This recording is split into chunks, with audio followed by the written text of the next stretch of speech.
Optional एक बहुत ही important subject हो जाता है। बहुत इसका स्कोप यूपीएससी का देखा जाए तो बहुत ही ज़्यादा स्कोप है, क्योंकि ये एक डायनामिक सब्जेक्ट है। ये प्री में, मेंस में और इंटरव्यू में, तीनों में ही ये ऑप्शनल, ज्योग्राफी ऑप्शनल काम करेगा। हालांकि मेरा भी ज्योग्राफी ऑप्शनल सब्जेक्ट रहा है, तो इसके कई सारे फैक्टर्स रहे हैं जिसकी वजह से मैंने ज्योग्राफी ऑप्शनल को सेलेक्ट किया है। कई सारे फैक्टर्स इसीलिए ये रहे हैं मेरे लिए कि देखो, मैं वह सब्जेक्ट सेलेक्ट करता हूँ, वही ज्योग्राफी ऑप्शनल इसलिए लिया है मैंने क्योंकि मैं चाहता हूँ कि कम पढ़ाई से मेरा आउटपुट ज़्यादा निकले, मुझे घंटे कम पढ़ना पड़े लेकिन मैं एग्जाम को बहुत आसानी से क्रैक कर पाऊँ। तो मैंने ज्योग्राफी ऑप्शनल सब्जेक्ट इसलिए लिया है क्योंकि ये मेरे लिए ज्योग्राफी सब्जेक्ट एक ऐसा सब्जेक्ट बन जाता है कि मैं इसको अपने जीवन में इसको ऑब्जर्व कर सकता हूँ। अगर मैं किसी भी सब्जेक्ट को ऑब्जर्व करता हूँ तो वो मेरे लिए बहुत आसान हो जाता है उसको समझना। लेकिन बाकी सब्जेक्ट में जैसे PSIR हुआ, सोशियोलॉजी हुआ और इसके अलावा हिस्ट्री हुआ, हिंदी हुआ, मैं इसमें कुछ भी ऑब्जर्व नहीं कर सकता। अगर मैं इसमें ऑब्जर्व नहीं करूँगा, इसको फील नहीं करूँगा तो मुझे समझ में भी नहीं आएगा। तो ज्योग्राफी सब्जेक्ट मैंने इसलिए लिया है क्योंकि ये मेरे लिए एक ऑब्जर्व करने का विषय है। अगर मैं एनवायरनमेंट पढ़ रहा हूँ, अगर मैं एग्रीकल्चर पढ़ रहा हूँ तो ये मेरे आसपास के एरिया में होता है, और जब इसको होता है, अगर मैं देखता हूँ तो जब किसी चीज़ को विजुअलाइज करूँगा तो मेरे लिए दिमाग में एक इमेज बन जाएगी और वो सब्जेक्ट मेरे लिए आसानी हो जाएगी उसको समझना। तो ये मेरे लिए फैक्टर रहा है। इसके अलावा मैंने सब्जेक्ट ज्योग्राफी इसलिए भी लिया है क्योंकि कुछ सब्जेक्ट ऐसे होते हैं वो सिर्फ ऑप्शनल में ही काम करते हैं, जैसे कि हिंदी हुआ, सोसाइटी हुआ, इसका सिर्फ जो मेंस का जो एग्जाम होता है ऑप्शनल का उसी में ही आएगा। अगर लेकिन प्री में बिल्कुल भी इसका स्कोप नहीं है, हिंदी जैसे सब्जेक्ट का, ऑप्शनल का, हिस्ट्री और इसके अलावा जो है सोसाइटी है, इसका कोई भी स्कोप नहीं होता है प्रीलिम्स के एग्जाम में और इंटरव्यू के जैसे एग्जाम में। जो बच्चा इस सब्जेक्ट को लेगा, सोशियोलॉजी और हिस्ट्री को लेगा, तो वो सिर्फ उसी में ही स्कोप कर सकता है, इसका उसी में ही स्कोर करेगा। इससे ज़्यादा कहीं पर उसका रोल नहीं है। ना कोई स्टेट एग्जाम दे सकता है, ना PCH दे सकता है, और मतलब कहीं पे कोई भी एग्जाम नहीं दे पाएगा। लेकिन ज्योग्राफी एक ऐसा सब्जेक्ट है, अगर आप ज्योग्राफी ऑप्शनल को ऑप्शनल के रूप में पढ़ते हैं तो वो प्री में भी आपके में आएगा, मेंस में भी काम करेगा और इंटरव्यू में काम करेगा।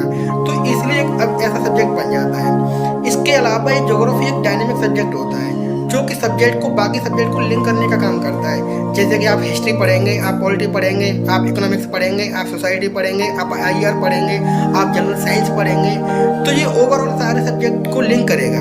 ये इस तरीके का एक सब्जेक्ट होता है। जब आपको ज्योग्राफी ऑप्शनल आता है तो आप बाकी सब्जेक्ट को बहुत आसानी से समझ पाएंगे, क्योंकि ये इस तरीके से एक फ्रेम बना के चलता है, एक लिंक करके चलता है, तो आपको बाकी सब्जेक्ट को समझने में बहुत आसानी हो जाएगी। अगर आप ज्योग्राफी ऑप्शनल को कवर कर लेते हैं तो कवर करने के लिए आपको कम से कम 3 से 4 बार इसको रिपीट करना पड़ेगा। जब जाके आपको ये 3 से 4 बार रिपीट करेंगे सब्जेक्ट को, तब जाके ये आपको बहुत अच्छी तरीके से समझ में आएगा। जब आप ज्योग्राफी ऑप्शनल को सब्जेक्ट को समझ जाएंगे तो बाकी सब्जेक्ट आपके लिए आसान हो जाएंगे, क्योंकि इकोनॉमिक्स पढ़ेंगे, हिस्ट्री पढ़ेंगे, ज्योग्राफी पढ़ेंगे, कोई भी सब्जेक्ट आप पढ़ेंगे तो उसको लिंक करने काम करेगा। जब आपको हर चीज़ की ज्योग्राफी आती है तो आपको लिए बहुत ये सब्जेक्ट एक ईजी बन जाता है। इसके लिए अब बात आती है कि आपको इसके लिए क्या पढ़ना चाहिए, कौन सी बुक्स पढ़नी चाहिए। तो देखिए, इसके लिए आप कई सारी बुक्स पढ़ सकते हैं। एक सविंदर सिंह भी आता है, एक माजिद हुसैन भी आती है, TS लाल भी आती है, RC चंद्र भी आती है, मनोहर पांडे भी आती है। आप कोई बुक ले सकते हैं, लेकिन इन सब में सबसे बेस्ट बुक है, एक ही है, वो है सविंदर सिंह। क्योंकि बाकी ये इसके एक सब्जेक्ट जो बुक्स हैं वो एक पार्ट्स में डिवाइड हो गई है, लेकिन सविंदर सिंह ऑल ओवर एक कंप्लीट बुक है, ऑल इन वन है इसके अंदर, मतलब पूरा ये एक कंप्लीट बुक है और इसकी लैंग्वेज भी बहुत काफ़ी इजी है। तो इसलिए इसको समझना सविंदर सिंह को बाकी सब्जेक्ट से बुक से तो बहुत आसान हो जाएगा। सो सविंदर सिंह सबसे बेस्ट है। इसके अलावा आप कोचिंग के नोट्स बजा सकते हैं, कोचिंग के जो आपको नोट्स मिले उनको पढ़ सकते हैं इसको समझने के लिए। तो ज्योग्राफी सब्जेक्ट आप इस तरीके से कंप्लीट कर सकते हैं। अब आपको क्या है, अब इसको समझने के लिए आपको मैपिंग बहुत ज़्यादा करनी पड़ेगी। मैपिंग को करने के लिए आपको एटलस लेना पड़ेगा। आप स्टूडेंट एटलस ले सकते हैं, स्टूडेंट जो ऑक्सफोर्ड की जो स्टूडेंट एटलस होती है आप उसको ले सकते हैं। इससे क्या होता है, अगर कोई स्टूडेंट जो ज्योग्राफी का GS पढ़ता है, ज्योग्राफी वाला GS पढ़ता है, उसको भी मैपिंग करनी होती है। अगर वो मैपिंग अच्छी तरीके से कर लेता है तो ऑलमोस्ट उसका ज्योग्राफी का सिलेबस बहुत ज़्यादा कवर हो जाता है, उसको बहुत आसान हो जाती है ज्योग्राफी समझने में। जो बच्चा GS पढ़ता है, GS को पढ़ता है ज्योग्राफी का, तो वो 70% पढ़ता है उसका। अगर वो 30% ही बस वो थोड़ा सा ऑप्शनल के लिए पढ़ना पड़ता है, जो मॉडल्स वगैरह होती हैं, थ्योरीज वगैरह होती थोड़ा सा ऑप्शनल में पढ़ना पड़ता है, बाकी इसके अलावा कुछ नहीं होता है, कुछ नहीं होता है। जो बच्चा जीएस कवर कर रहा होता है वो ऑप्शनल को आराम से हैंडल कर लेता है, डील कर लेता है, तो ये इसके लिए आसान हो जाता है ज्योग्राफी ऑप्शनल के बाकी सारे सब्जेक्ट भी। इसके अलावा मैपिंग के बहुत सारे क्वेश्चन हमें ज्योग्राफी में देखने को मिलते हैं।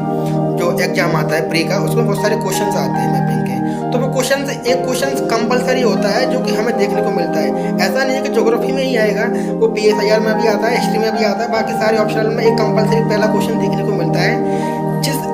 जो ज्योग्राफी जिसके पास होता है उसको एक ये आसानी हो जाती है कि वो मैपिंग का क्वेश्चन पूछते हैं, वहाँ पर वो लोकेशंस पूछते हैं, सिर्फ लोकेशंस, कौन सी रिवर कहाँ पर है, कौन सा कंट्री कहाँ पर है, कौन सा आइलैंड कहाँ पर है, इस तरीके से वो लोकेशंस पूछेंगे। तो अगर कोई बच्चा जीएस में भी जो लोकेशंस पढ़ के जाता है तो वो भी आसानी से बहुत सिंपल तरीके से उसको डील कर लेगा। वो आराम से 10 एंट्रीज पूछेंगे, 10 में से वो लगभग 8 या 7 के आसपास वो हैंडल कर लेता है। जब उसको सॉल्व कर लेगा इतना सारा, तो उसके जो नंबरिंग है उसकी फिक्स हो जाती है कि इसको इतना मिलना ही होता है। लेकिन PSIR जैसे सब्जेक्ट में वहाँ पे कोई कंपलसरी जो क्वेश्चन आता है उसको डील करना बहुत मुश्किल हो जाती है, क्योंकि वो पता नहीं कुछ भी पूछ सकते हैं वहाँ पे।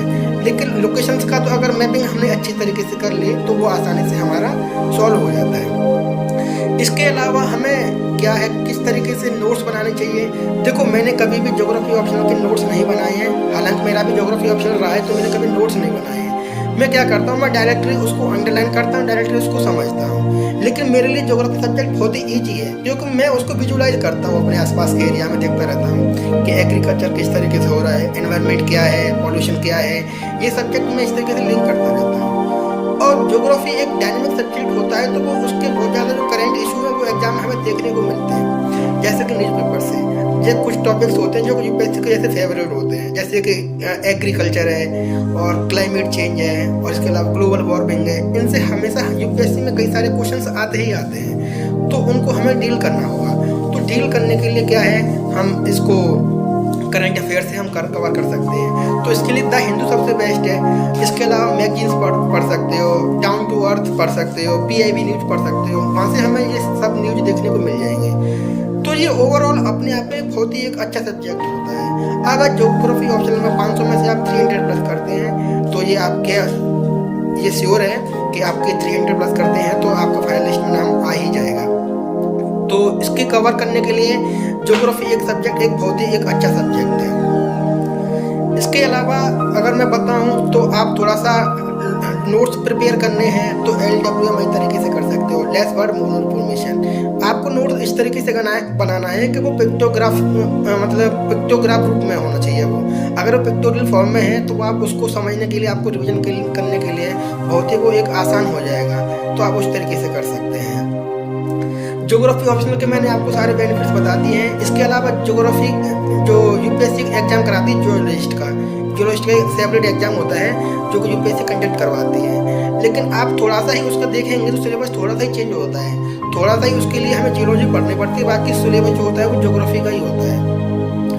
तो अगर हम जियोलॉजिस्ट का एग्जाम देंगे तो जियोलॉजी थोड़ा सा पढ़ लेंगे तो हम वो भी एग्जाम क्रैक कर सकते हैं यूपीएससी का। इसके लिए इसके अलावा मैंने ज्योग्राफी ऑप्शनल लेने का ये भी फायदा देखा है, क्योंकि वो प्री में भी काम करेगा, मेंस में काम करेगा, इंटरव्यू में काम करेगा, प्लस ऑप्शनल में काम करेगा। प्लस कुछ टॉपिक्स ऐसे होते हैं जैसे कि इकोनॉमिक्स का एक टॉपिक है, एग्रीकल्चर हुआ, इंडस्ट्री हुआ, और कुछ सोसाइटी के टॉपिक्स हैं, डाइवर्सिटी वगैरह। कुछ टॉपिक्स IR के भी होते हैं, इंटरनेशनल रिलेशंस के। तो कुछ टॉपिक्स ये होते हैं जो कॉमन है, जो कि हर सब्जेक्ट में देखने को मिलेंगे और प्लस ज्योग्राफी में भी देखने को मिलेंगे। तो ये सब टॉपिक्स क्या हैं, ये थोड़ा सा कोरिलेट हो जाते हैं। जब ये हम कॉमन देखने को मिलेंगे मुझे अगर मैं ज्योग्राफी ऑप्शनल पढ़ूंगा तो बाकी सारे सब्जेक्ट के टॉपिक्स ऑटोमेटिक क्लियर हो जाएंगे। अगर मैं एग्रीकल्चर पढ़ रहा हूँ, इंडस्ट्री पढ़ रहा हूँ मैं ज्योग्राफी से, तो ऑटोमेटिकली ये इकोनॉमिक्स का पार्ट भी है तो इकोनॉमिक्स भी मेरा कवर हो जाएगा, और इसके अलावा सोसाइटी भी मेरी कवर हो जाएगी। बाकी सारे सब्जेक्ट इस तरीके से सारे के सारे कवर हो जाएंगे। तो और इसका बेनिफिट ये भी है कि अगर यूपीएससी के अलावा मेरे को स्टेट PCH देना है, बाकी स्टेट के एग्जाम देना है, SSC देना है, रेलवे देना है, या कोई भी और एग्जाम देना होता है, उसमें ज्योग्राफी आती है। लेकिन बाकी सारे सब्जेक्ट ऑप्शनल लेंगे आप हिंदी लेते हैं, आप सोसाइटी लेते हैं, तो इनका कहीं पर भी स्कोप नहीं है। ये सिर्फ यूपीएससी का जो ऑप्शनल का एग्जाम होता है वही काम करेगी, इसके अलावा ये काम कहीं भी नहीं करेगी। इसलिए ज्योग्राफी ऑप्शनल एक इम्पोर्टेंट सब्जेक्ट बन जाता है मेरे लिए। तो आप चाहें तो आप ज्योग्राफी ऑप्शनल का सिलेक्शन कर सकते हैं। ज्योग्राफी ऑप्शनल लेके आप अच्छी रैंक हासिल कर सकते हैं। तो अगर आपको मेरी बातें समझ में आ रही होंगी तो आप मेरी बातों को फॉलो करिए, सीखिए थोड़ा सा, और आप मेरे चैनल को सब्सक्राइब करिए, लाइक करिए, और अब हम आपके लिए अब थोड़ी थोड़ी ऐसे ही इन्फॉर्मेशन लाते रहेंगे, उनसे जुड़े रहिए। तो thank you so much, thank you.